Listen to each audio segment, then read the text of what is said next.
நேத்து விஜய் முதலமைச்சரா பதவி ஏற்கும்பொழுது, ஆளுநர் வந்து குறுக்கிட்டு, "நீங்க ஆக்ஷன் இல்லாம பதவி ஏறுங்க" அப்படின்னு சொன்ன மாரி, எல்லா ஊடகத்திலயும் சொல்லிட்டு இருக்காங்க. பட் நமக்கு பார்த்த வரைக்கும், அந்த வீடியோல நமக்கு புரிஞ்சது என்ன அப்படின்றத நம்ம இதில பகிர்ந்துக்க போறோம். ஸோ அதுக்கு முதல்ல நீங்க அந்த பதவியேற்பு வீடியோவ முதல்ல பாருங்க. அதில ஆளுநர் மற்றும் விஜயோடைய அந்த உரையாடல கவனிங்க. அதுக்கப்புறம் அதிலிருந்து உங்களுக்கு என்ன புரிஞ்சுது? நான் எனக்கு புரிஞ்சத இங்க பகிர்ந்துக்கிறேன். உங்களுக்கு என்ன புரிஞ்சுது அப்படின்றத கமெண்ட்ல சொல்லுங்க.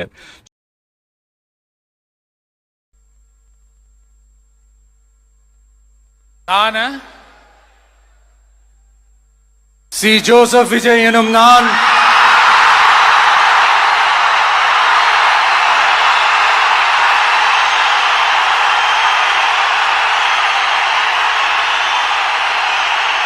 சட்டப்படி அமைக்கப்பெற்ற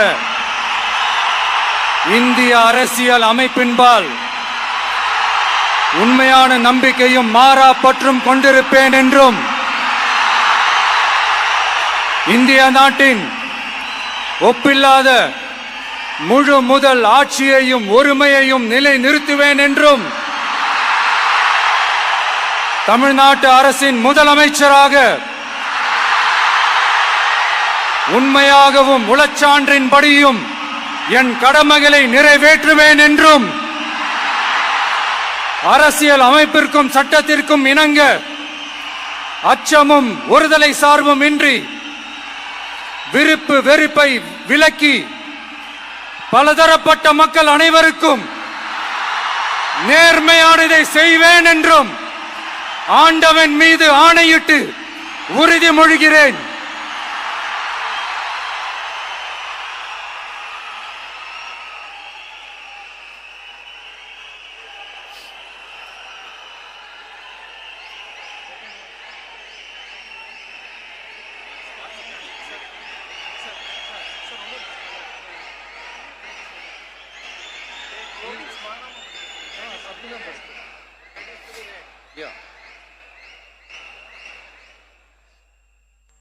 சி ஜோசப் விஜய் எனும் நான்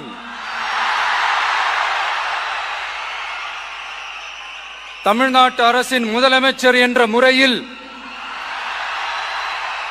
எனது கவனத்திற்குள்ளாவதும் தெரிய வருவதுமான எந்த பொருளையும் முதலமைச்சரின் கடமைகளை உரியவாறு நிறைவேற்ற தேவையான அளவுக்கன்றி ஒருவரிடமோ பலரிடமோ நேர்முகமாகவோ மறைமுகமாகவோ அறிவிக்கவோ வெளிப்படுத்தவோ மாட்டேன் என்று ஆண்டவன் மீது ஆணையிட்டு உறுதிமொழிகிறேன்.